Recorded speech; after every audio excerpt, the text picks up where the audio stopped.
Hi everybody, I'm Grace Bubeck, and this is the first of a series of conversations on the theme of living from love in 2015.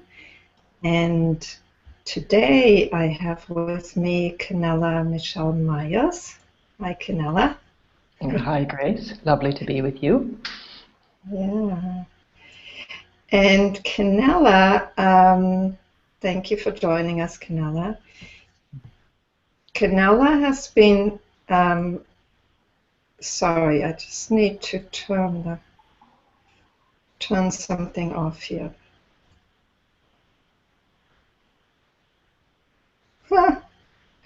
It always happens. These technical details just are too many to handle sometimes. So Canela has been offering satsang for about 16 years, since 1999. And she's originally from Canada. She spends the winter months in Mexico, and she's offering satsang in Canada, in Mexico, in the UK, also in Czechoslovakia, I think, and other European countries as they may show up. So I invited Canela because the topic, the healing effect of presence with what is something that is a passion of mine. And I happened to do two sessions with Canela. Canela also offers Reiki, and I had a physical problem that didn't seem to respond to medical treatment, and I felt drawn to doing a session with her, and I found it quite powerful, and found both of them quite powerful. And so I can just say that in my own life, and also in my own work, I do healing work myself. There is just an interest and a fascination with how something as subtle as pure presence, pure love, can have a healing effect on the body, on the psyche. So that's what I felt drawn to exploring with Canela. And so here we are. So Canela, why don't you start off speaking to this from your perspective, how you understand that healing effect of presence? Okay, well, I like to get quite literal around the healing effect of presence. And in fact, one of the topic headings that we played around with was the utilization of presence for healing and awakenedness. And I know that sounds funny to utilize, but it really isn't a doing in the old sense of pushing yourself or putting a demand on yourself to accomplish some end goal. This would be sitting in the moment, whatever that moment is, encompassing. So whatever appears within the moment as well. And that's unlimited. It could be anguish, it could be joy, it could be an itchy stomach. Whatever it is, when the details persist in any direction, or if there's any reaction, the response to it is a reaction in an attempt to change it or to get away from it, these are the details to actually utilize, because love is actually at the root of them as well. Love is speaking to us. So an example would be when a person is feeling anxiety. Most often, most people attempt to stop anxiety. Or they take a drug, or try to mask it. They try to get away from that. But if anxiety is here, by the time you're perceiving that anxiety is here, it's already in your system. It's already at play. So it's not about, you can't get away from yourself. So this is one of the biggest sort of mistakes on how life is, as if you could fix it somehow or change that. It can change, but it changes itself rather than you actually pushing it around, because there's that demand again. Love is not demanding. Love is a reception. It holds everything that is, and it holds it lightly, not like this, unless you want to be hugged. Because then it can definitely be embracing when one allows that. Am I being clear so far in what I'm saying? Yes, totally clear. And I think that's what most of us, most people have the most difficulty with, is this somehow, because we're all conditioned to run away from whatever is unpleasant in ourselves.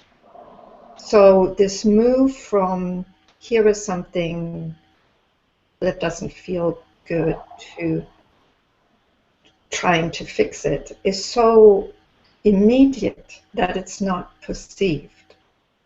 That's right, and yet each person will have perceived it so many times. People say, oh, I feel anxious, and then they're attempting to move on to the next topic, and that's the support that I offer. I support them to stop with what's already known. They're perceiving it.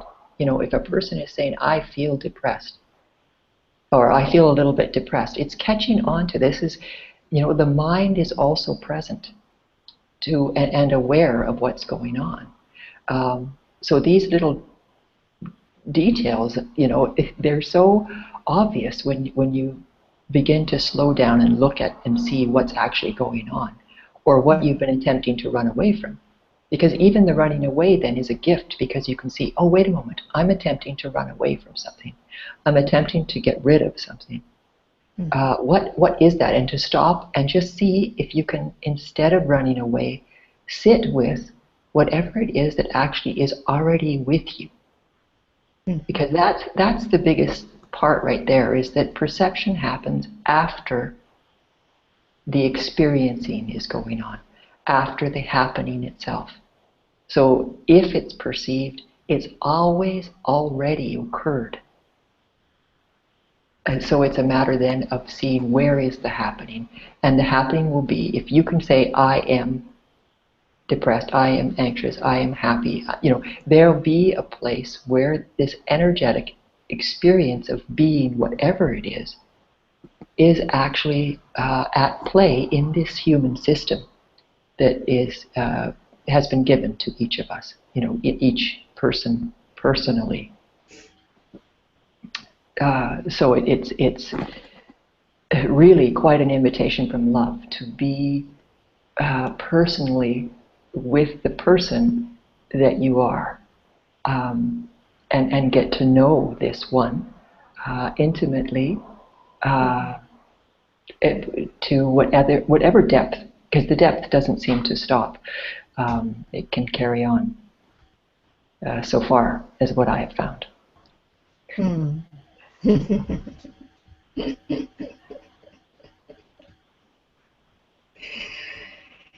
So what I'm hearing so far, I'll just sum up, is that really there is an invitation to be present with whatever shows up. And that includes trying to fix or run away from or hide from or, you know, deal with Yes. whatever seems to be the problem. And to realize that it's possible to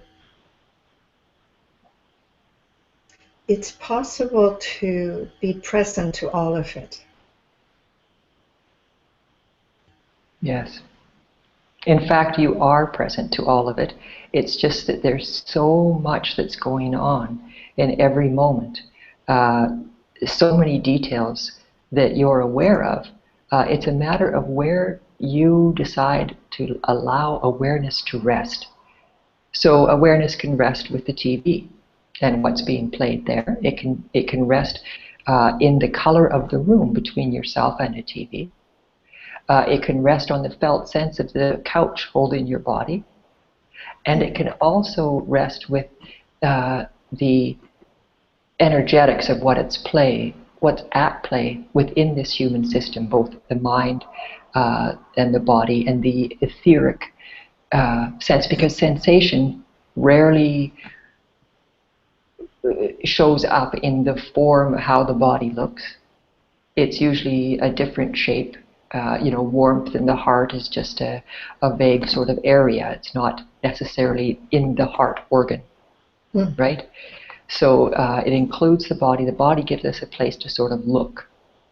And it does look like it's inward, because where you're perceiving life in each moment is your play of it, your participation as love in the play of all that is, occurs within you, is where you hear that. And when you rest within the depth of that, it includes all that is. Eventually you fall into that space and find that it's infinite, and yet it's located, it continues to be located where you are, this place called here. So the part that we didn't actually cover was the healing part. Yes, I was going to ask you about that. And so what my finding is, with thousands of people over the years, through Reiki and through satsang, individual satsang sessions and group sessions, is that when we stop with first the what can occur is the idea of what's occurring. I feel, I am angry. Right? Whatever I am says, and then stopping and going, okay, anger is already happening. So this is the logic, this is the utilization part. If anger is already happening, I can't get away from it because it's in me. Okay, so if it's already in me, I'm also already dealing with it. I'm already being with it. So that's where there's no work to be done. It's already happening.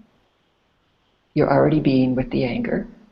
But it's letting you as awareness also rest with the anger instead of all the multitude of other possible details that might be happening in those moments. It's coming to the root of what's actually most present. If you can say, I feel angry, then anger is it. And to let the rest fall away, breathe deeply, and then rest with that anger. Now, anger is a very beautiful energy that shows that something matters to you. It could lead you to places where life has maybe been unfair at a root place of when you were a child. And then once you understand the mechanism, once you sit with the energy of anger and no longer try to push it away or change it, it unfolds itself. You actually give that space to just be itself. And at first it might feel like a flood of energy, or, it's kind of scary. But because it's already in and you're already dealing with it, the truth is you can deal with it. You can be with it. In fact, you already are with it. So even though you might feel that it'll encompass and possibly extinguish you, some people have told me this is how they felt. It isn't extinguishing you, so that's the truth. It's already here. So in opening to that, it's given space to unfurl. So where we've encapsulated anger and held onto it, then it's given some space to just be itself, and then it can unfurl, and you get to see what the nut or the core of the happening is, all the details, and just keep breathing until the energetics soften. And the side effect will be the understanding. The side effect will be energy that's released, not you releasing the energy. Yes. Right?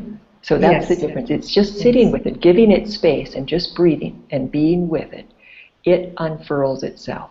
It releases itself and displays in its own way the petals of its own blossom as it moves, and then it becomes, the energetics actually become part of the system of who you are, but the energy's moving freely now. It's no longer encapsulated, so it adds to sort of the strength of essence of this aspect of love that you are. So would you say that is the healing, that somehow the energy that has been contracted, has been caught, somehow starts just flowing more easily because somehow the presence to this has liberated it from its straitjacket. Yes, once energy is moving, it's no longer negative, right? So the only thing, and there is no real negative energy actually. There's either energy that's being held or energy that's moving freely, and it's where energy is held. That's where cancers, arthritis, dis-ease, because this energy is not at ease. It's dis-ease. It's being held, and the longer it's held there, the more agitated it'll become until it can become some sort of and so you see this in families. So what looks like genetics is actually familiar ways that families hold energy. So heart problems, it's not so much a genetic as much as how a certain family holds energy. And just like how we show up with similar attributes of the shape of the nose or the color of the eyes, from our family, we also show up here by the various family or ancestral contractions. So more healing, right? When you release these energies, and I really didn't word that correctly. When you sit with these energies in support of them releasing themselves, you release them for your whole family. And then also the extended family, the oneness of all humanity. Yes. So it's so healing, and the other aspect of the healing is this energy of anger isn't held and splurting out in moments where you're maybe not intending it to, but pressures of life build up, and then all of a sudden this anger lashes out at someone. Often it looks like parents hitting children, people hurting each other. It looks like war. Somewhere people want to get their anger out, and they're just looking for a place for it, but they don't even know that, right? They don't know that that's what's occurring. But this is what anger. It's like a volcano. The pressure under the Earth's surface, it builds up, and it must erupt. But what we're doing then is saying, oh, hello, pressure. What if I just give this pressure some space to be itself right where it is? If I tend to it through presence, for being present to what is. Yeah. Yes, it's beautiful, and from my own therapeutic and counseling background, I know that there is a progression that people go through. You know, at the beginning, what seems to be liberated is healed, is personal stuff that they remember themselves that have been held in, you know, in their being. And then often at some point, you know, it's no longer their own anger or their own fear or their own depression. There just seems to be fear or depression or anger. And, you know, they can get flustered because they're looking for a cause for that, or some kind of situational, you know, setting where that arose. And when you get to that more, you know, those more patterns that are passed down through the generations, they're no longer concrete in one's own life. You know, they arise in one's own life. Yes. But they seem to be quite undefinable in a way. And so rather than, you know, look for a definition in one's own life or a cause in one's own life, you know, it's so important to just to trust that if there is no context to it, there just isn't, but it still wants to flow through. It still wants to be freed. And love wants to free itself. Yes. Yes, and the more one has already released whatever is there from one's own life, the more one will become, you know, a place where everything else releases through us. And at that point, it's like you say. I mean, that's very much my own experience too. It becomes a freeing of family and generational patterns, but ultimately a freeing of the human psyche. You know, whatever has been built up. You know, we could call it the pain body, like Eckhart Tolle calls it. And it becomes like almost like a service to humanity, you know, to Well, continue absolutely. to be present. The difference is ownership, right? That's what you're into. The as if it's yours. My depression, you know, people, and it's like people talk about it. It's like it's their pet. And in a way it is, because they're familiar with it, they know it, Yes. they come to learn how to live with it. So what would life be like without that, really? Right? This known way of, in the discomfort, feeling yourself to actually exist. Right? Instead of feeling yourself as vast open space that's not separate from any bit of what is. So yeah, the ownership of it is, it never was yours, right? It's very strange.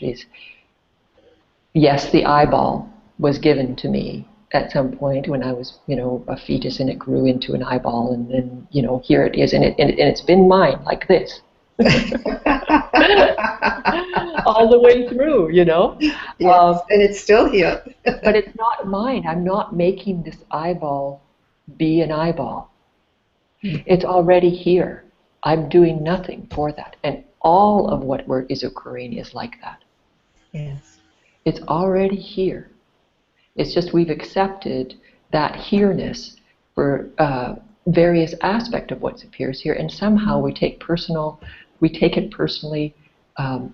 And you know, that's a tricky bit, because it is personal, because it's this person, this aspect of love expressing itself as this person. Right? This is the appearance that's here, and how beautiful. And it is located somehow, you know, in that Here. time-space dimension. It is located here or over there, you know. Yeah. Well, it's always here for whoever it is that's speaking. Yes. And we can't, like well, you can see maybe you can't there, but I mean, the wall in front of me is this melon color, mango color. Mm-hmm. That's part of my here. As I'm looking at you and the computer, there's a picture of Ramana, and then there's the mango wall. I didn't create the mango wall, and yet it's here. Mm-hmm. At the same time as a warmth in my own heart right now, and a felt sense of the sound of a voice coming through feels sort of like music inside my system, as it finds its way to the appearance of reception. Mm.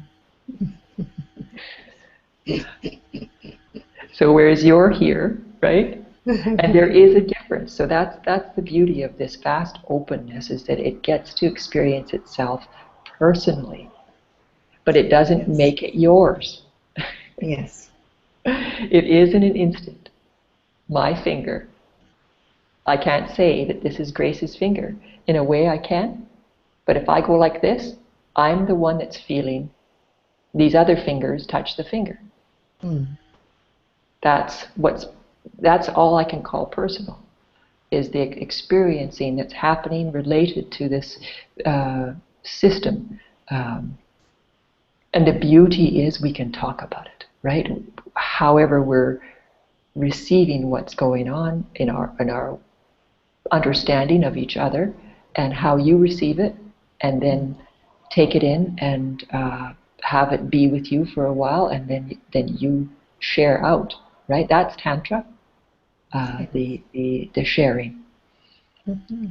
Beautiful that this occurs at all is incredible. Mm. Yes. And that sharing allows, it's like an invitation into presence, because as we share our presence with what is here, there's also an invitation to others to bring awareness to what is there in them, what is there, what is perceived, and also what is perceiving, what is Perceiving happening, yes, yeah. like this, and however your like this is. And someone wrote Aru wrote an email this morning talking about innocence. And this is the big difference, because if you're taking ownership of anger, I mean, yes, you need to say, yes, anger is here. Is it yours? No. Is it here? Yes. Right? That's the responsibility.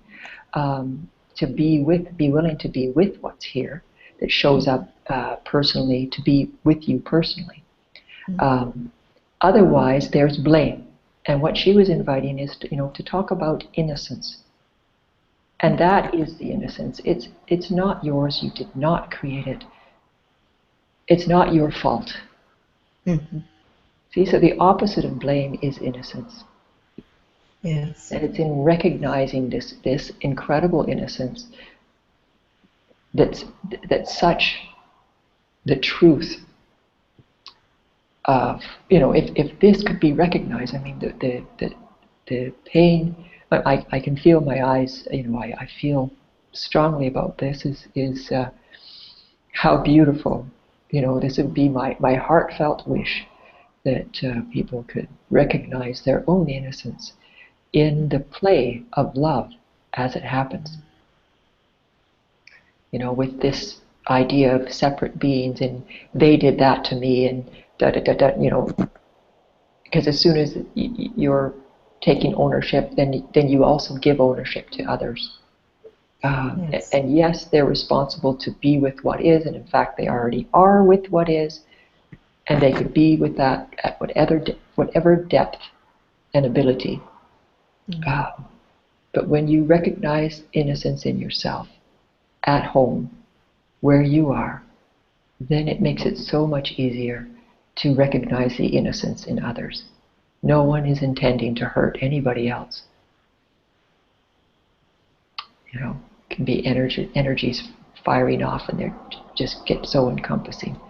And then it looks like, you know, the actual violence that occurs as these volcanoes erupt in various ways. That is so deeply true, you know. And thank you for bringing this in. Thank you also for the person who wrote the email, because it's certainly true that as it's seen that these things are simply arising, these sensations, these feelings, these emotions, and sometimes traditionally it's said the I thought is no longer there, or the I thought is seen. It's seen how there is a thought that comes in that this is my anger. There's this ownership that takes place. So if it's just anger or just fear, it's such a relief, because it then just is. It just happens. Yeah, you didn't make it happen. Yes.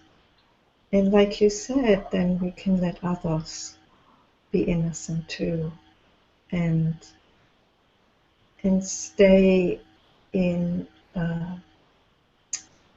really in the open heart, Well, I don't know about staying, because as soon as we put that word in there, right. Then it again, there's an attempt to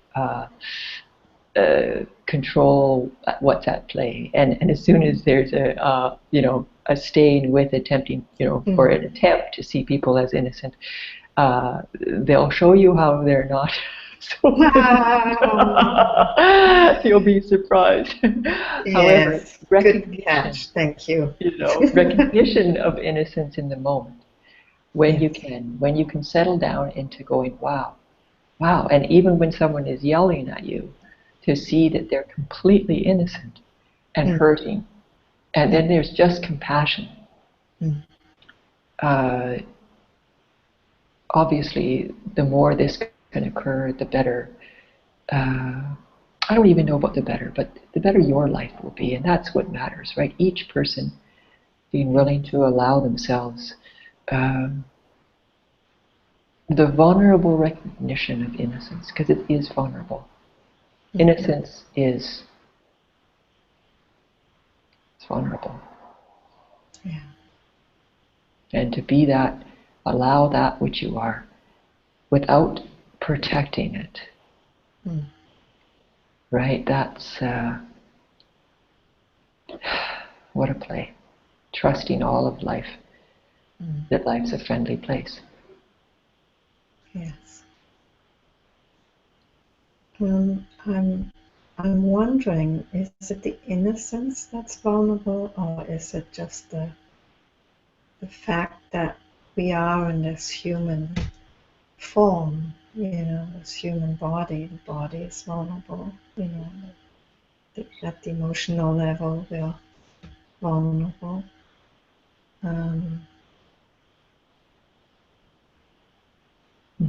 Well, the innocence is it's a natural human response to protect innocence, to protect the baby, to, that there's survival mechanisms. And to really relax into innocence without the survival mechanism at play, right? It is vulnerable. A relaxing of the system to let innocence be itself, and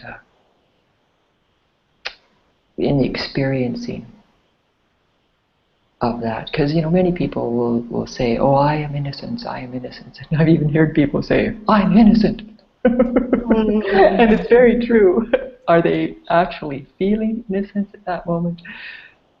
I'm not them, so I can't actually say. It doesn't appear to be, but for each person to watch and be with their own honesty of what's true, you'll recognize innocence when you're feeling it, when you're actually allowing yourself to be that.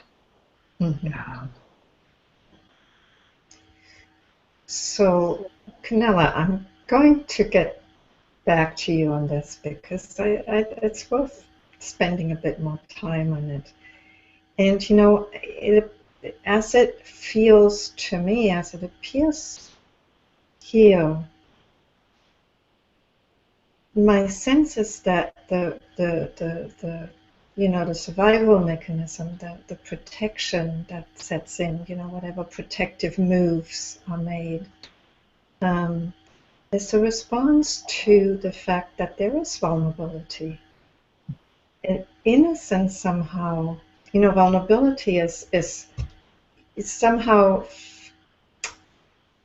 as I see it, it's linked to this human form, to the fact that we have appeared in form in a body, and the innocence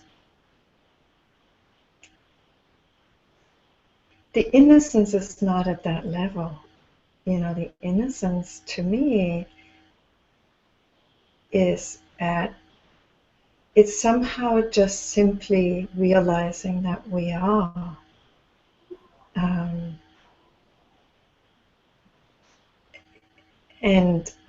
that this me that appears is not really as substantial and as real as we think it is.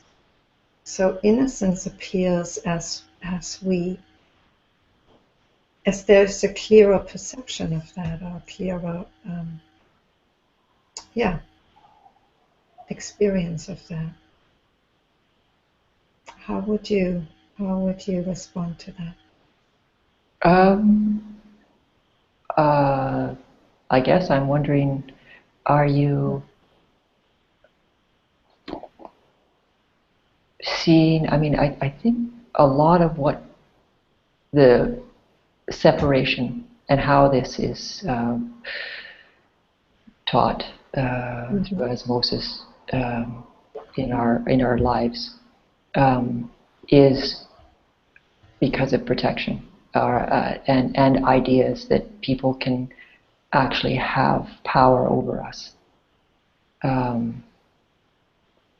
So that's where innocence, right? The tendency would be of the collective human to protect innocence. And I'm saying that allowing innocence without that protection is the incredibly vulnerable open space. And then allowing yourself to totally rest in that, the more moments that is allowed, the recognition of the ultimate security, the ultimate being held by love, innocence being held by love, because the human expression is still going to be human. And as long as we're here in a body, we're human at play. The awareness is at play as this human being. That's the difference, to allow the innocence of the human to be at rest here.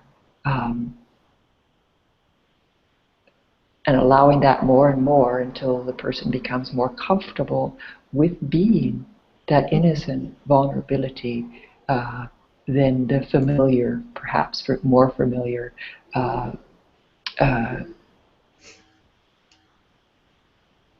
I don't even know what the word is, but what people have found to be more familiar in attempting to protect themselves or keep themselves separate, or I'm over here and you're over there. As if it's not safe. You see, that's the protection. Mm-hmm. And I'm not sure, is that sort of what you were... So it's in the inclusion of the humanness that the innocence comes in. In the nothingness itself is nothing. There isn't even a human, right? All of this that's at play is simply at play and has no felt sense, no attributes, no definition whatsoever. It's absolute stillness. It's to even call it dark or light, it doesn't fit. It's nothing. Mm-hmm.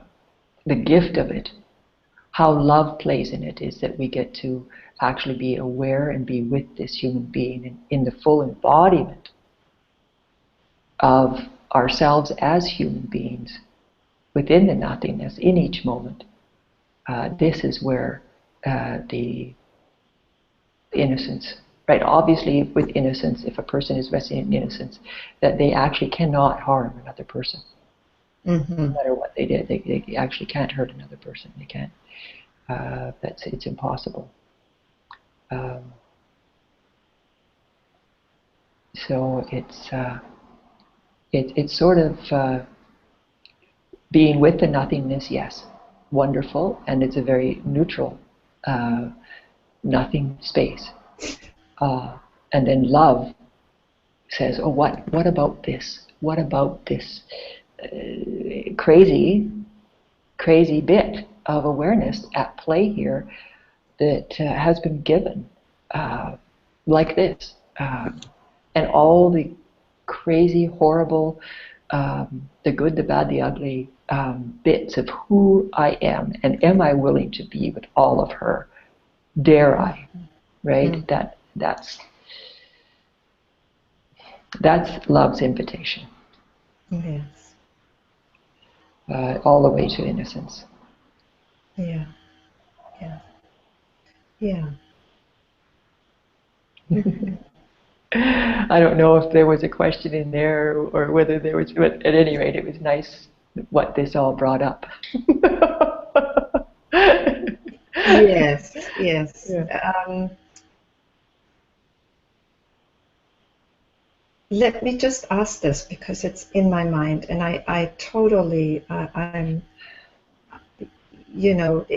see that the innocence arises in relation to what is human. Yes, totally.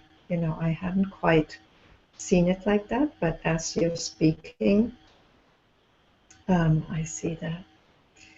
And so here's a question that arises, and then I think we'll look at what the questions that people may pose on the YouTube, yes, and also open the space for people to come on to the Hangout. Okay. So, we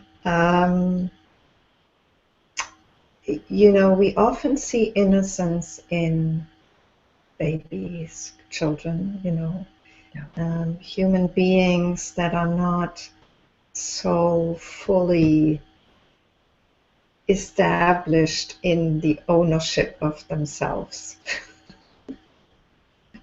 They're not so fully taken in yet by this crazy idea that it's them.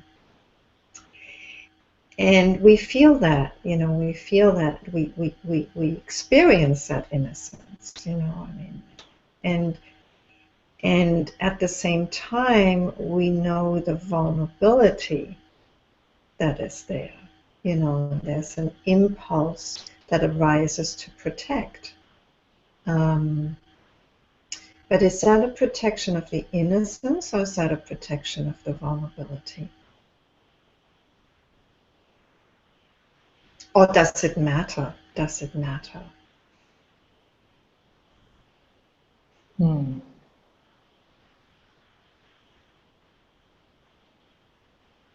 It's pretty close to the same vulnerability and innocence.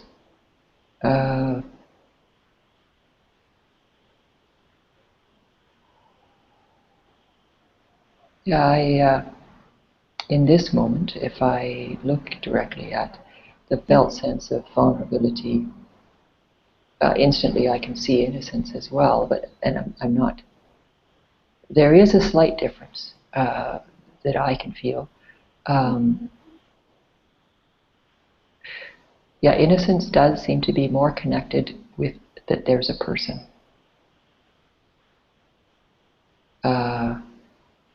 That life has been given to.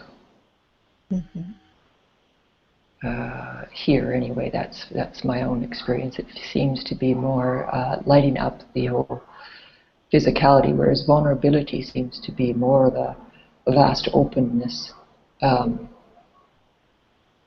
little shaky, or both lack of protection are similar. The lack of protection, that it's not here, that part's the same.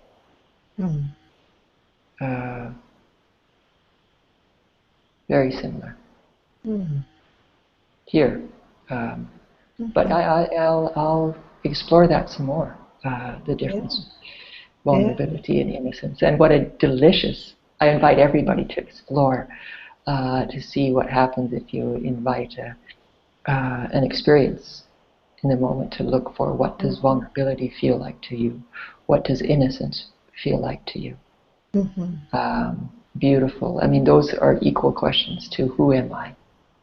And it occurs to me as we're exploring this that one way of seeing healing and understanding healing is that it's really a return to innocence and a letting go of whatever contraction has been created by the protective mechanisms. Yes.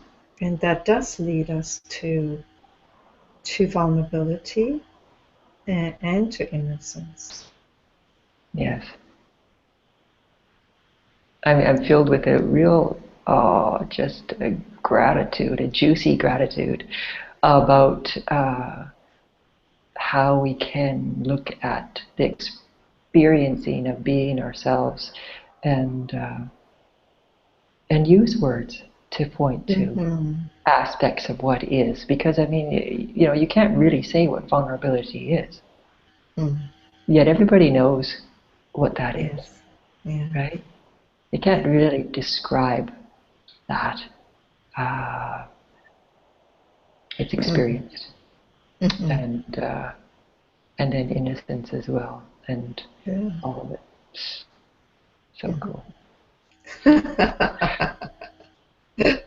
Yes. Yeah. And we all know it. We all know vulnerability. We all know innocence. And we all know the sense of something healing, something having fallen away.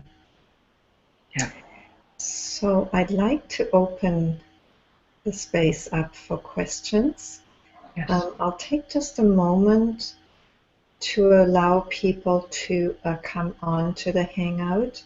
And as they do so, I will look at YouTube comments and questions.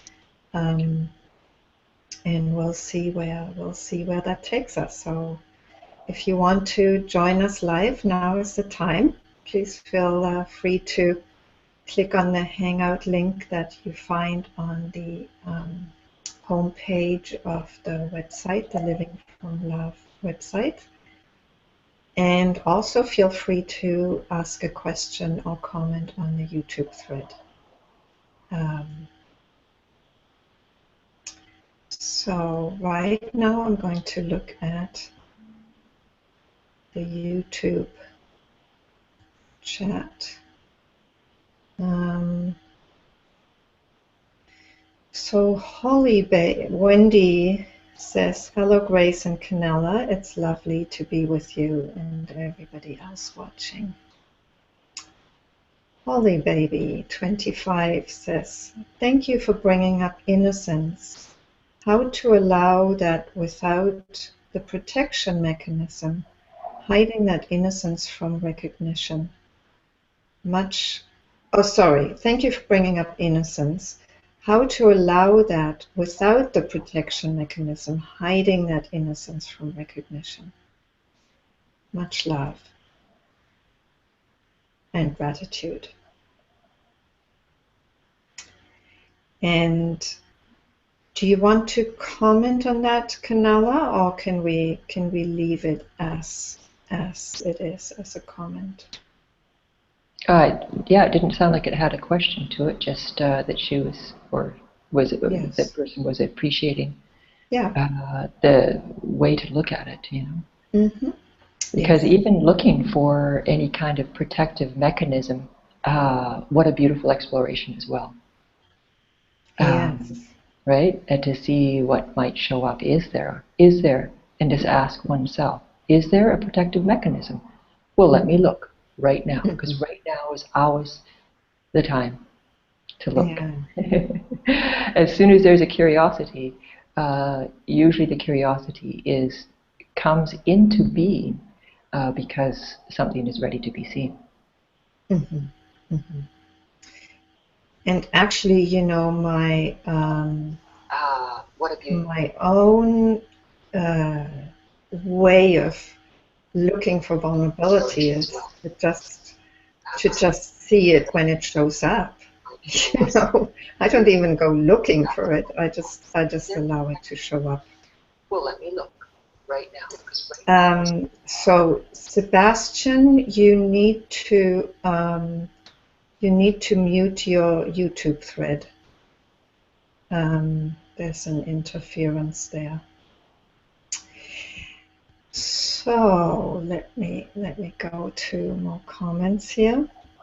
Anilia 1978 says, what could you say about overcoming emotional pain that I have after a relationship ended with a person who had narcissistic behavior?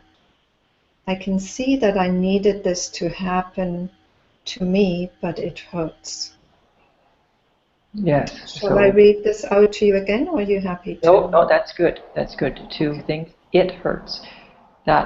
So look for the hurt right now. If you can say it, that presently, it hurts. And earlier you said, sorry, if you could read that part again, that there was emotional pain. Just the way that she worded that, or he, I'm not sure. What could you say about overcoming emotional pain that I have after a relationship ended with a person who had narcissistic behavior?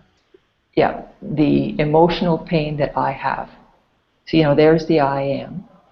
So right now, as soon as you can say that, and that's a true statement for you, then emotional pain will be present.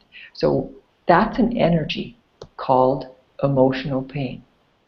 So as you're sitting, wherever you are right now, relax the body in the chair, breathe, and allow yourself to feel emotional pain.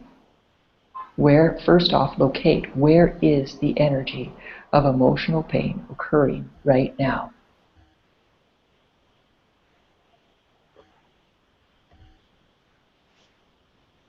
Somewhere in the system inside. Breathing helps you to stay present with the physicality because it requires oxygen. And then sitting with this that's called emotional pain. And as you sit with this and breathe and give it some moments, it no longer matters what provoked it to be alive. This apparent other who treated you a certain way. That's the gift, because that person provoked this emotional pain alive so that you can sit with it. Because that emotional pain was already here. And so this is love's way of supporting you to heal. And what does the word healing mean? It means allowing that which is held on to be released into the system, that it might flow freely and no longer be held away. So you are no longer holding yourself away from yourself. And the bigger, same words are, love is no longer holding itself away from itself.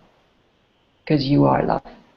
This is the reality, the actual way that it shows up personally.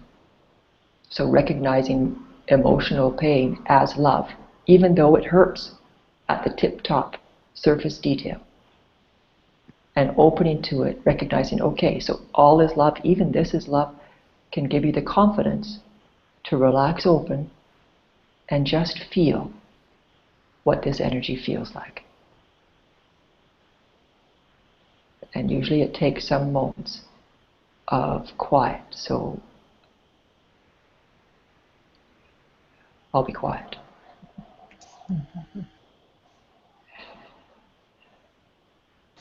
And just to say, Anemia, if you want to come onto the Hangout, you can go to the living-from-love.com homepage, and you can click on the Hangout link, and you can also do that exploration live with Canela, if you so wish, if that feels okay.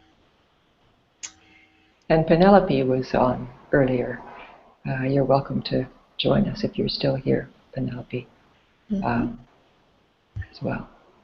Yes. We'd like to have a few people to join Grace, myself, and Sebastian. Hi, Sebastian. Yes, wonderful. So let me get back to the YouTube comments and threads. So Bernard says, so allowing whatever is there to be fully there, fine. Yet that brings up the issue that many people are hardly alive in the first place. So while being with is key, if something isn't sufficiently present in the first place, then what? Well, all those other people are none of your business, actually. That's the thing. It's not none of your business in a way of saying, oh, stop that. It's just, you can't be them to see where they're at. All you've got is what's here with you, no matter what. So for instance, say with my husband, if he's feeling whatever he's feeling and I start to feel it in my system, and then as if I'm going to move away from him because he's not willing to feel whatever it is and I'm being tainted by that, well, if I'm feeling it, it's mine, regardless of where it came from. And this is tricky because I'm saying mine, and that sounds like ownership. But really what it is, in the space of who I am here as a human being, if something shows up here, then this is what I've been given to be with. No matter where or how it came to be, even if I can see the how it got here, then it's still about opening to that, and it will open various aspects of myself in different ways. This is my own finding. So that, I think the question was yet other people, right? So other people, that's you sort of dancing away from yourself. All you've got is this perception of what's happening where you are. And it might go out to other people and it could be accurate out there. And then, well, that's not yours. It's not been given to you. It's been given to them. So let your attention come back into where you are and be resting with yourself. So it's going to be an ongoing out there and bring your attention back in. Right? It's like I see, it'll go out, and it's how we learn about our world, and then invite it back home again. But if you take it seriously over there, you'll always be unable to move energies because you cannot move them over there. I mean, there are people who fool around with different energies, and I certainly do not recommend that. In fact, that might even be trespassing because where you are is here, right where you are. So no matter what the world looks like out there, that's what we call the illusion. Yes, it's real in the moment, and all you've got to tend to is what's with you. That's Thank you, Canela. That's very clear and really very true. And most of us have this temptation, right? It shows up from time to time Yes. to kind of take issue with the fact that others, you know, especially when we are spiritual, Yeah.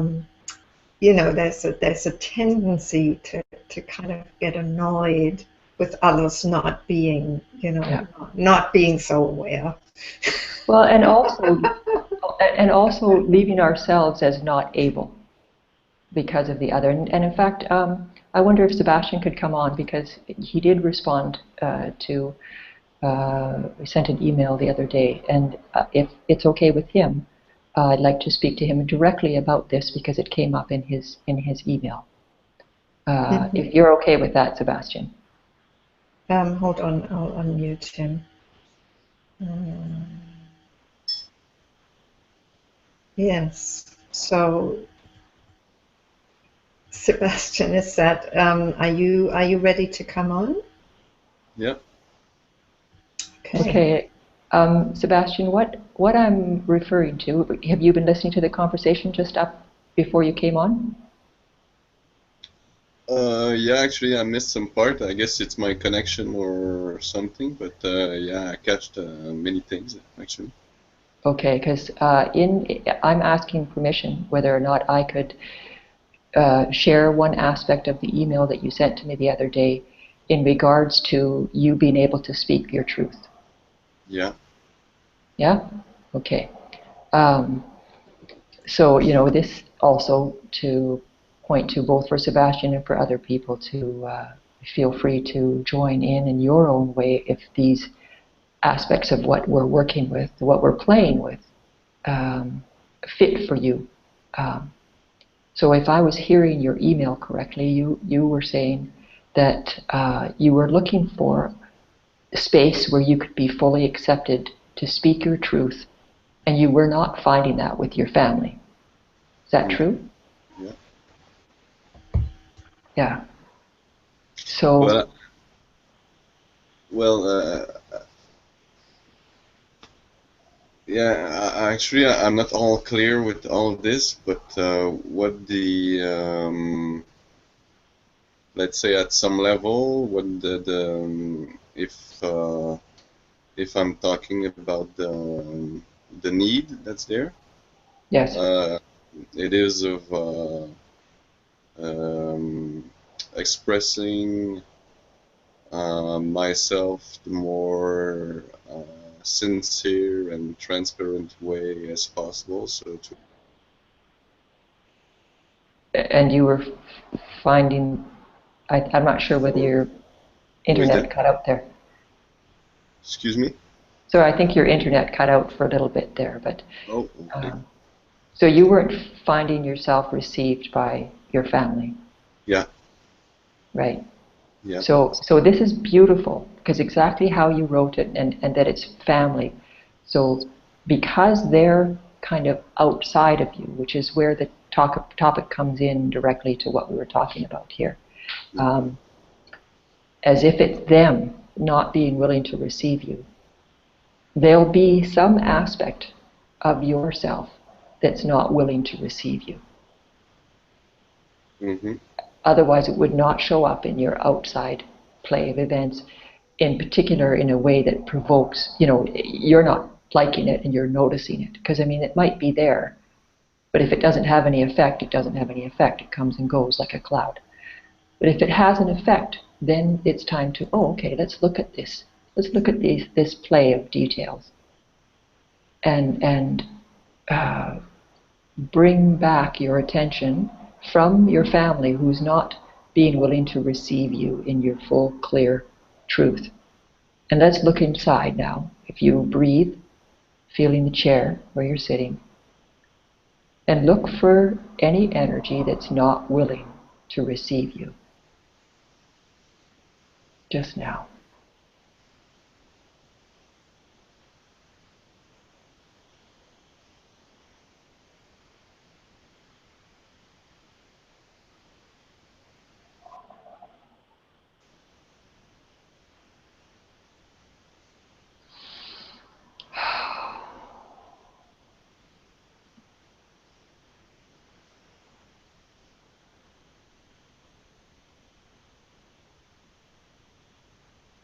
I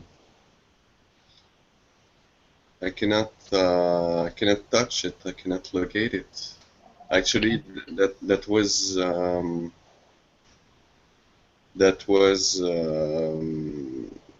that is actually linked with the question I wanted to submit to you as well, going in the same way a little bit as I think the first person, the first question.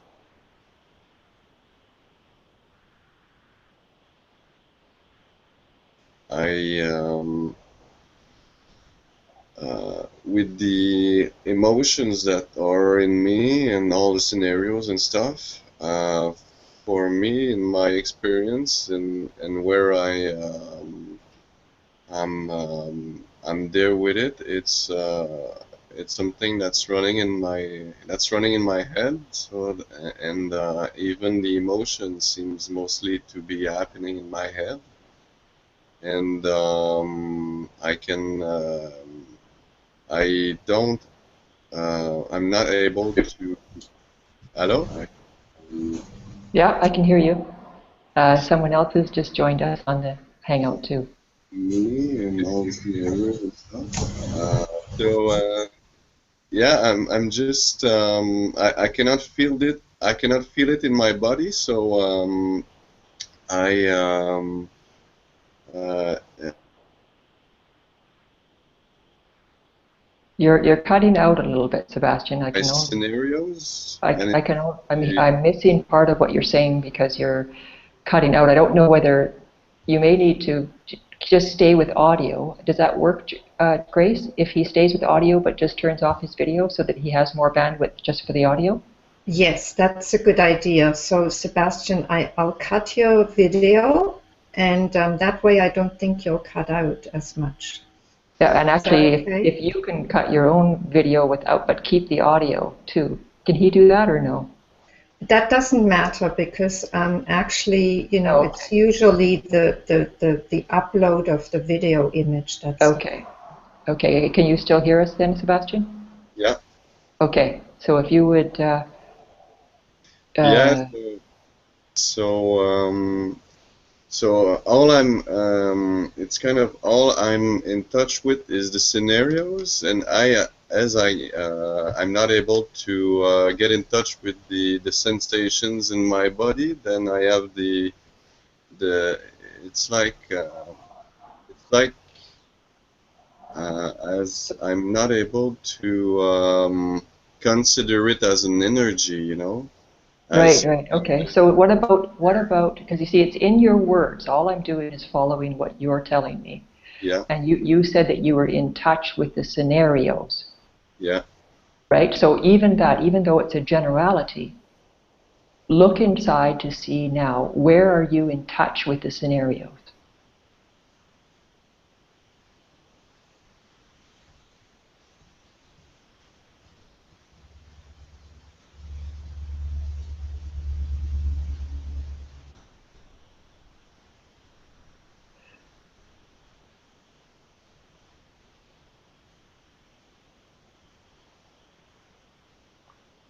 It's in my head. Okay, and how does it show up in your head? As words, or like is there an area that feels tense or a pain?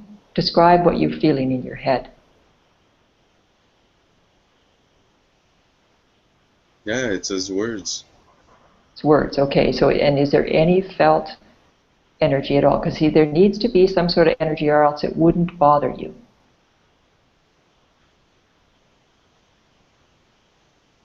So we're looking for the bothering. Otherwise, these scenarios would come and go and you'd be, you know, whatever, polishing your shoes and it wouldn't make any difference.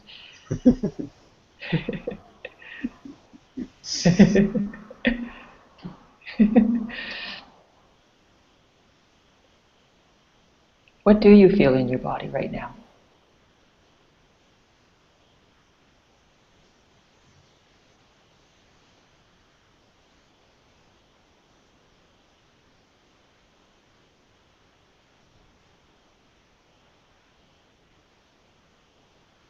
And this is good for everybody, just to feel, what do you feel in your body right now?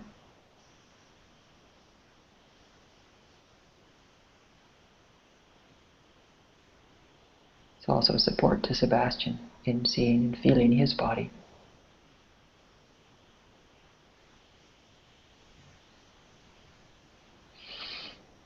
Breathing.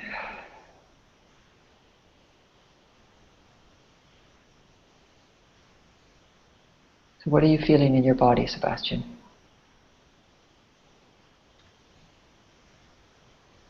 Well, there can be some sensations in my body. I would say maybe some spaces of contractions, some tensions at some places. But uh, for me, it's not necessarily linked with these scenarios. Actually, it's just some sensations that are there actually as not, I'd say as usual, maybe. Well, this is, these contractions then, no matter what it is, even though it may seem disconnected, uh, I'm just curious about it because from what you just told me, the contractions have been around as usual, you Yeah, said, and also these scenarios have been bothering you for quite some time. yeah, So there might be, at least in longevity, they're similar or possibly connected in that they're both here with you. yeah, okay. So, And so, so then these contractions, where are they in the body? well, I can feel some uh,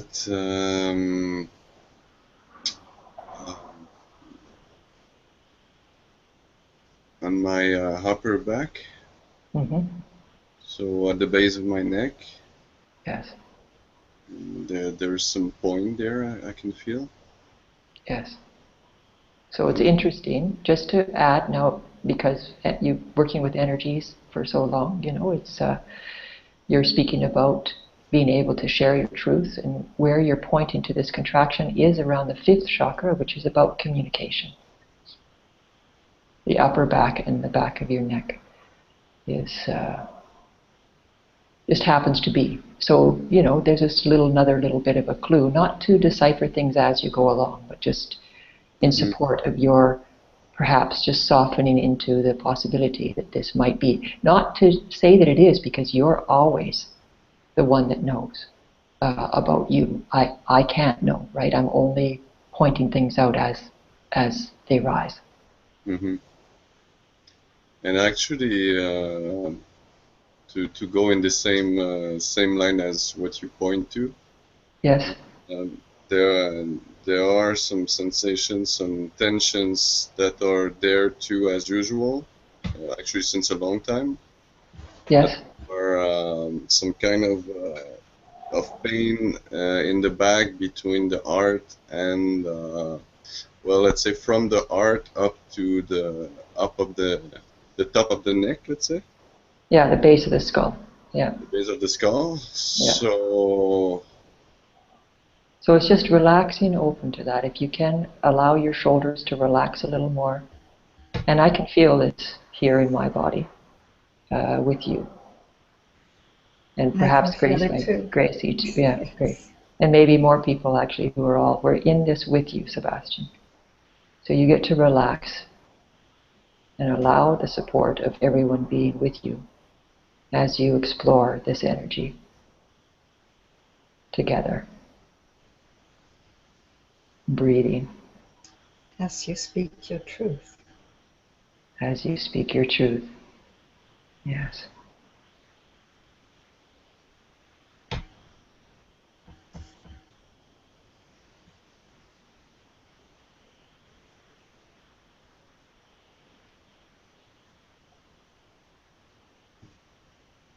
well, it's subtle now, but and I'd say it's hard to locate it, but there's some sadness that is coming up. Yes. Beautiful. So breathing And just notice and feel, what does sadness feel like right now? Relaxing your shoulders and breathing. Sadness feels like this. What do you mean, like, what does it feel like? Sadness feels like this, because you've said that you're feeling some sadness. Yes? Yeah, well, yeah, yeah, it's tears coming to my eyes. Yes. So it's just even relaxing open, just to this. Okay.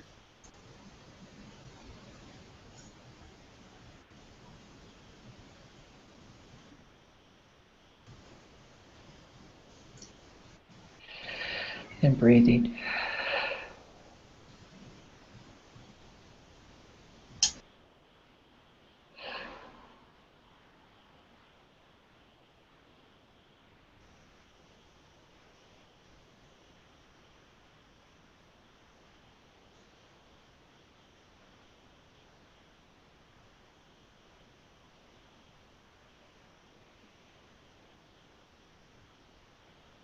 And when you look, Sebastian, at the energy that in the area where the energy was from the back of the heart up to the base of the skull, what's happening with that energy now, if you look?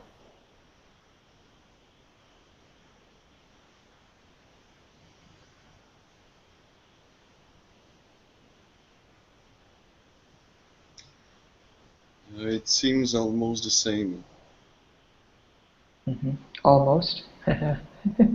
Well, yeah.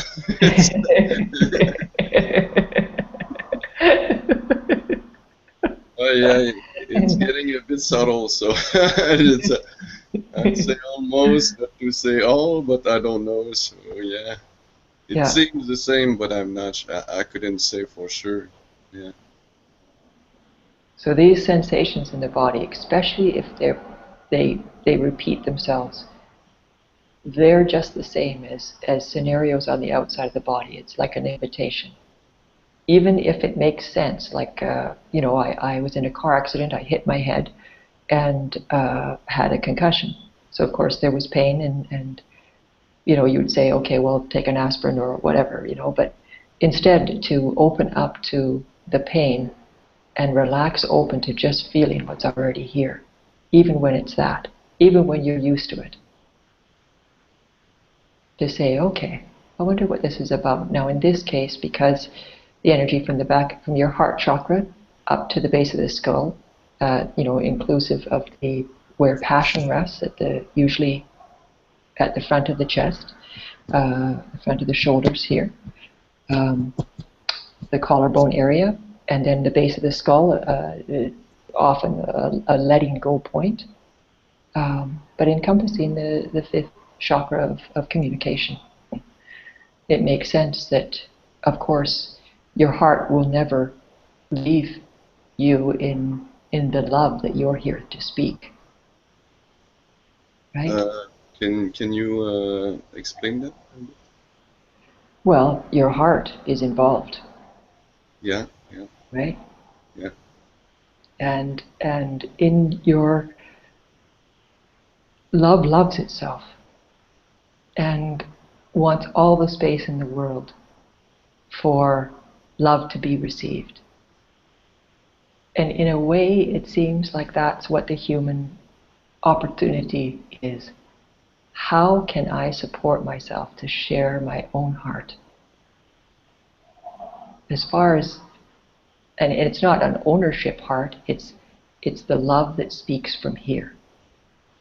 But it comes in the personal flavor of this Canela here, or this Sebastian here.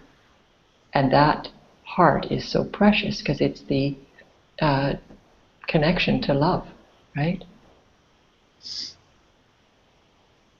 So it's in you giving space to this heart to be shared. Love gets to receive itself. You get to hear it first.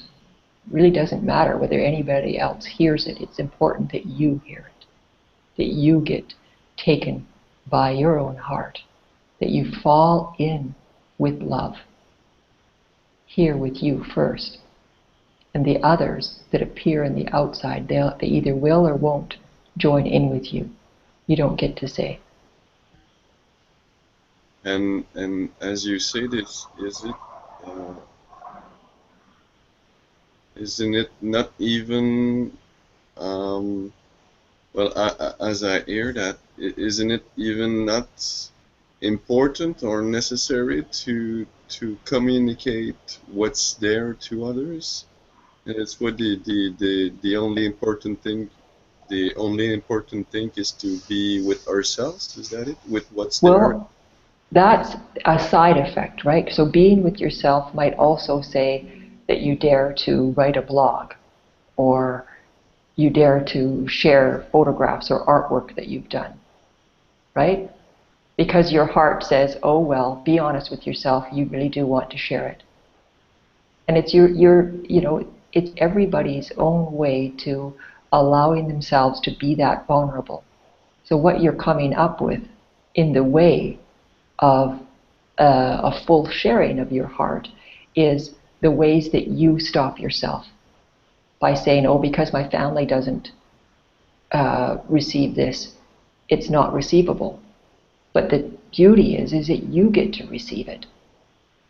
And then that naturally, as you receive your own love, your own way of heart in expression, here, in each moment, it naturally occurs to you in how to share that, in your caring of your own heart. And if it's true that it wants to be shared, well, who are you to stop it? Right? So it becomes a commitment to love, a sharing of love, and it's love itself. It's beyond you, and it takes care of itself. But the reception, the receiving of that love is for you first. And even in that, love is sharing itself with you. So love is being shared with you. Whether it gets shared with anybody else may or may not happen. Okay. So, Canela and Sebastian, I'm very aware that there are more comments on the YouTube thread, and there is also beautiful non-duality Dorset who's joined us. So maybe that encounter can stay here for the time being, and can be, Sebastian, you can explore that further yourself. How is it to really be present with yourself and to be willing to hear that truth, whatever it turns out to be?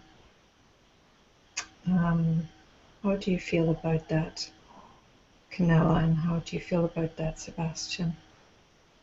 That's all right for me. Thank you. Okay. Thank you, Sebastian. Thank you for your timely letter as well, to such a natural progression to speak about what you brought up in the email and then on topic today. Thank you. Many thanks to you. Yeah, my pleasure. And it's always an ongoing unfolding, it never ends until we leave this body. So yeah. And beyond that. Yes. Whatever it is, it's got us. Okay, so I'll bring on non-duality Dorset. Hi. Do you want to share your name with us? You're on, actually. Am I? Can you see me? Yes, we can see you. Yes.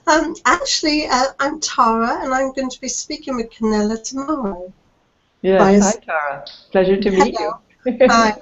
The non-duality Dorset title actually is something that I used to do a couple of years ago, which I stopped at, similar to you, Grace, where I invited speakers coming to Dorset in my own home, actually. But I brought that to a close after about 2 years. And somehow it's come up, and I didn't even know it was there, the address. So really, my name's Tara. Tara. Hi, Tara. Like that. Welcome. I wanted to ask Canela. I can see myself and not you. I'm not used to Google Hangouts. I'm looking at myself. Yes, isn't it So fun? Tara, if you want to see Canela, what you simply do is press on that thumbnail at the bottom of your screen. Click on it, yeah. Click on that. And if you want to see me, you can click on my little thumbnail. And if you want to see yourself, you click on yours. Oh no, I don't want to see myself now. I don't want to see Canela at the moment. Hello. Hi. Hello. I felt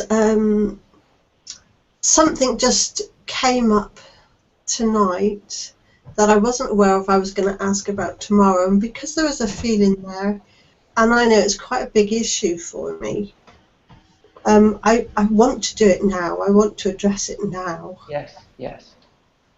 And that is I have had a lot of confusion over a period of many, many years about this energy and how it all works. I can sit in a room with people and suddenly someone will have something come up, and I know it's something to do with me, or rather I have been. It's as if I'm being a conduit for something, but then I turn it on myself, and this habit has been saying I'm bad. Okay, so where is badness right now? Yeah. Beautiful, yes. Hello.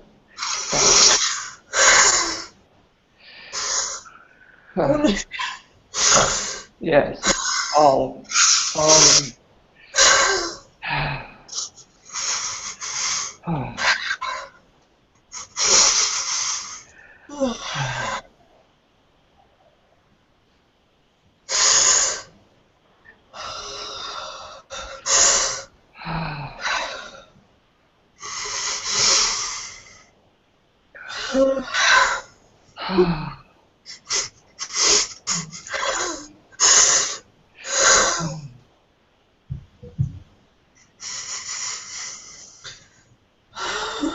Yes, yes, yes, yes.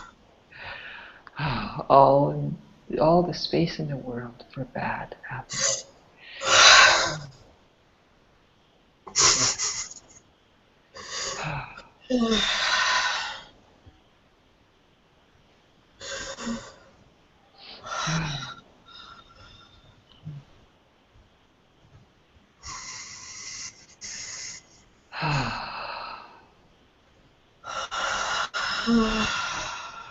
I must say, you look gorgeously bad.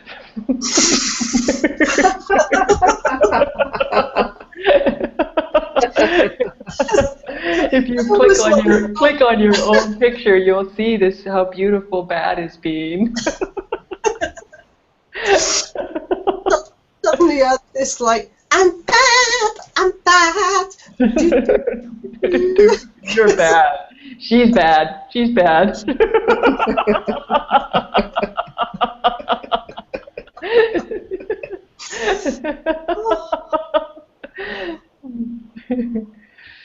I have been so confused.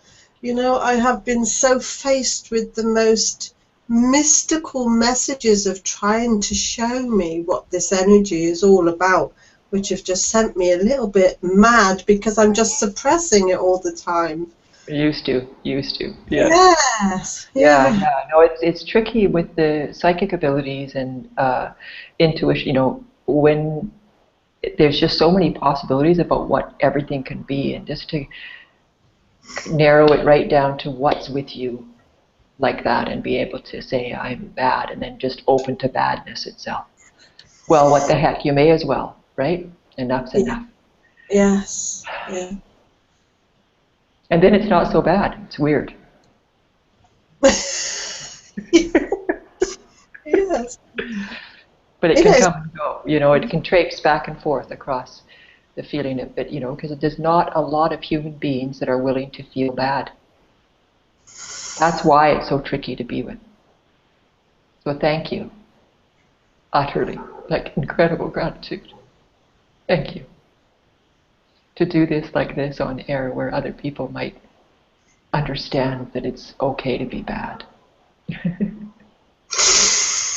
Thank you. Thank you.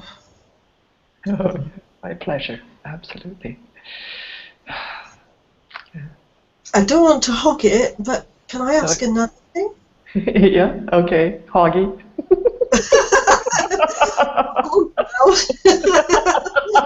Oh, no. You see, I also want to be heard. Oh, wonderful. Well, I really last want to be heard.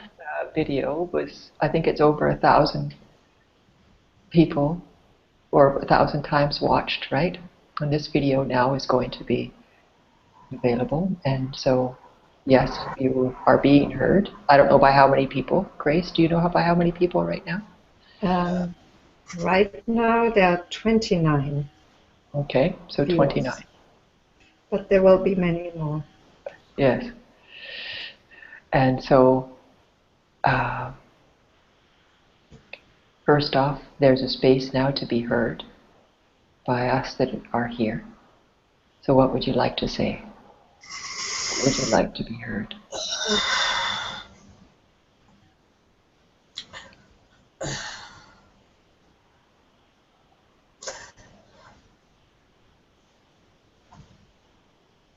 I'm not stupid. And there is a wisdom in what I'm saying.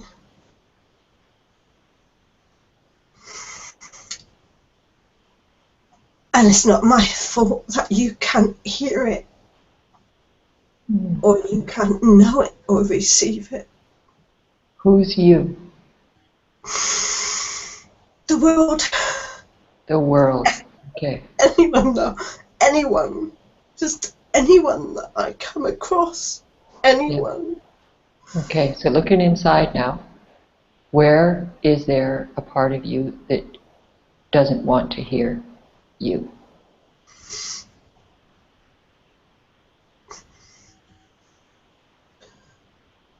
Whatever shows up. The bit that could never accept the light that I am as how I showed up. Right, where is this bit? Where is this never accepting happening right now?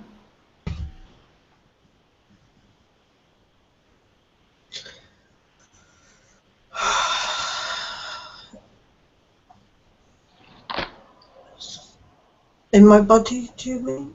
Yes. It's like between my stomach and my heart. Beautiful. Okay, relax in your body, open. Feel your body held by the chair. And feel this never accepting energy, just as it is. Breathe.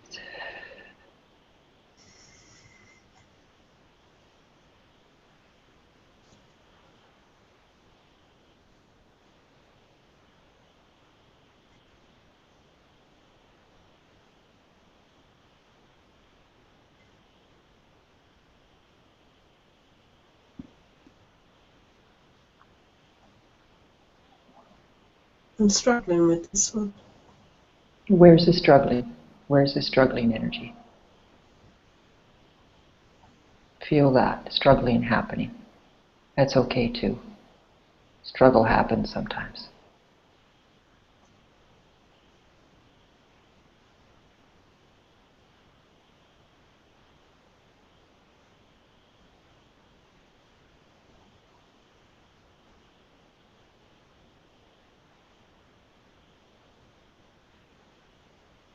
wanderings happening too. Pardon me? Wandering, sort of not really being able to focus. Yeah. Yeah. Yeah. And it might be, you know, we don't know what all goes on, but struggling happens. So it sounds like this is something that you've been dancing with for quite some time, right? Very, And it's, very, you know, very. it may take many moments of when it rises that someone isn't hearing you to stop and feel what it feels like to not be heard. Right? It'll be underneath the part that wants to be heard. And just settle into what does it feel like to not be heard. See, so many people, hardly anybody's feeling that. That's not what they want to feel. But yet it's part of being human.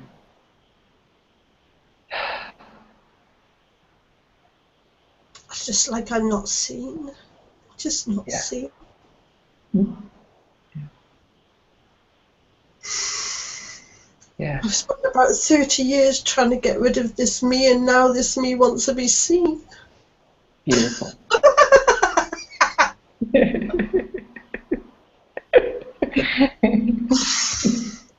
How ridiculous is You're kind of right across my screen right now, so yeah, I see you. But you know, there's both sides, right? The world and what appears to be in this illusion, it will bring up, right? And so the more you're not seen, how beautiful, right? So it'll bring your attention to where you're not seeing yourself, or where you know, and it's natural. You don't want to rush this and all of a sudden have it completely wide open. You want to get all the intricacies of your play, of what's been going on here. And so it's wonderful that you're having a session with me tomorrow morning, or your evening, tomorrow evening, so we can explore this more deeply, go right from here, and see what's to be seen together. Thank you. Yes, thank you very much. Thank you very much. I won't hog any more time. Oh, beautiful hogging. Thank you for hogging the time. Well, if you get lost for any space, I'll fill it. I think, Grace, we're pretty... Yes. I just want to say, Tara, you know, you're not just there for yourself. You're there for all of us who want to be seen, all of us who feel the pain of not being seen. It's not even just your own. Which is the thanking you to be hogging the space, as you say. Yes. What a gift to Thank everybody. you. Thank you for coming on, and thank you for bringing this to be healed, you know. Yes, thank you. Thank you, Grace, for allowing it to happen, you know. That gift. That's a gift. Thank you. Thank you very much. It's so precious, you know. It takes all of us. It takes the one who makes it happen. It takes the one who invites the healing. That would be Canela. And it takes the ones who come on and who expose, who show what needs to be seen, you know. All the same one. It's all the same one. If suddenly something happens for me, somehow it's there immediately. Mm-hmm. It's there, and the invitation is there. It's so beautiful. Yes. There don't seem to be much time to wait for an answer to come or for help to come, or it's beautiful. So thank you both. Thank you, and I'll see you tomorrow, Canela. Okay, great. Okay, see you tomorrow, Tara. Thank you. Yeah, thank you, Tara. Thank you.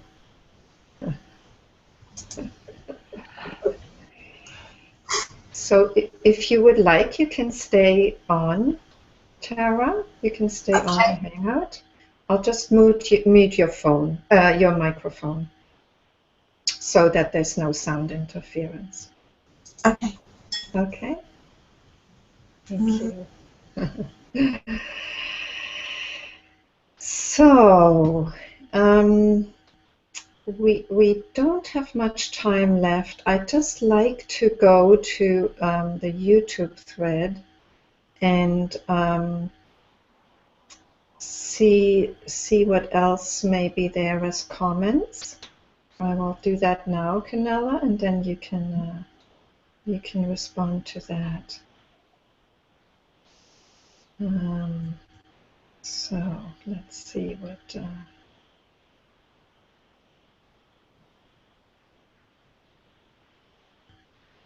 So Penelope, who you wanted to come on, Canela, says she's just here. She's just being quiet. So, Okay. Steph just wanted to say thanks for the discussion of innocence. So wonderful. Came up for me with some friends just last night.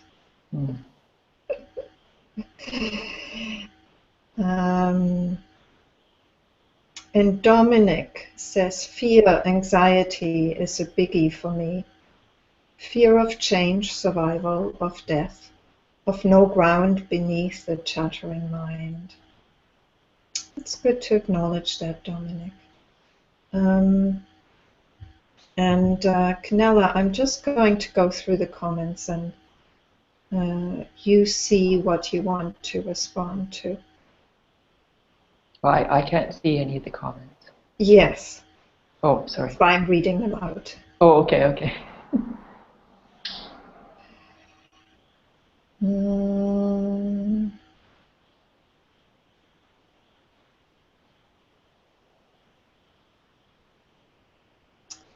So, Holy Baby says there's a knowing I am awareness, but it sometimes becomes overshadowed.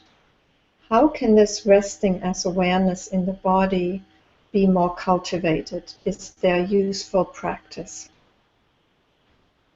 Well, acceptance and exploration of whatever shows up, right? So, what was the word she used? It was overshadowed? Yes. Yes, to explore the overshadowed aspect of what's happening. So it's in our words, in our mind will encompass whatever it is that's being experienced, and when it sticks and makes a something, then to rest with the something. Open-handedly, let awareness rest with that. And even though it might not be present when you first go to explore it, just your invitation will bring it present. All we got to do is say that which overshadows awareness, and you will know what that means to you. And then be able to rest and let awareness rest with this overshadow, if it rises. Excuse me. As far as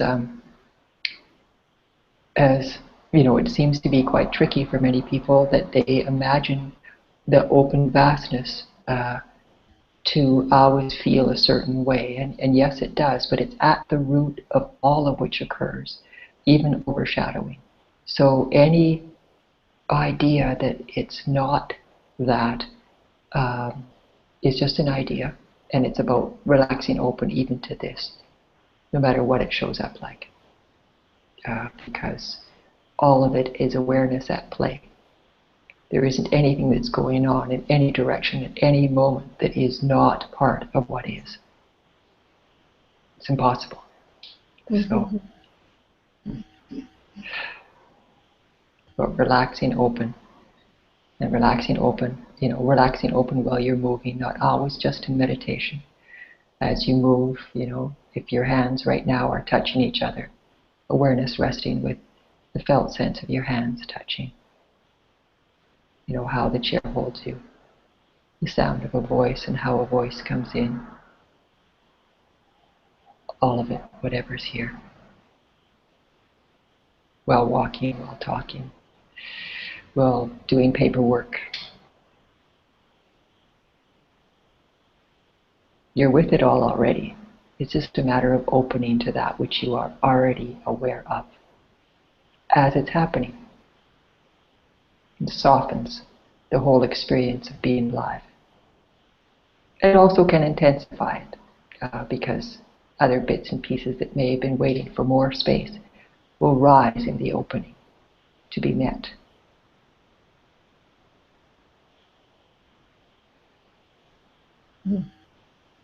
Yes. Thank you. Thank you. Thank you for inviting all of us into that open space. Well, thank you, Grace. So precious. So precious. That's what you're doing. You've invited us into this open space.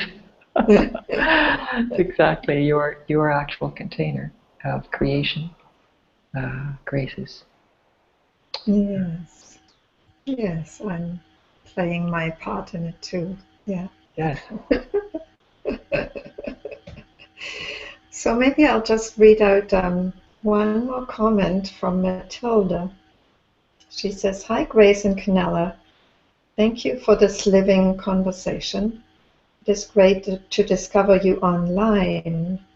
And she says, "All my love for you both and for other people online." Lovely.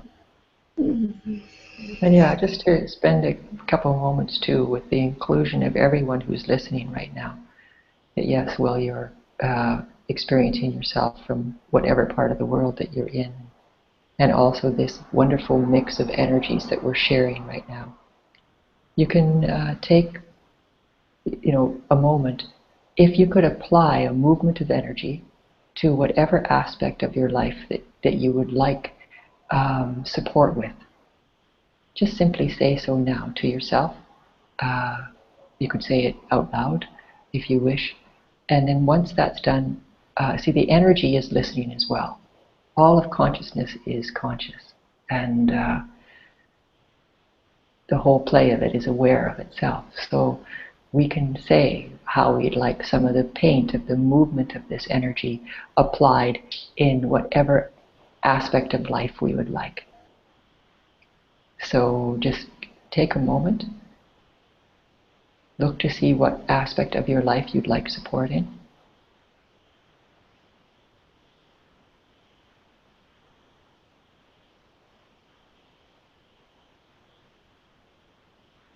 And just say yes to that. Yes to the application of this energy to that which you have pointed to. And then you let it go. The universe has heard you. You as awareness have received this information that popped in because of the question of how I invited you. And so now that application is done. The paint is being applied however it does. The universe knows best.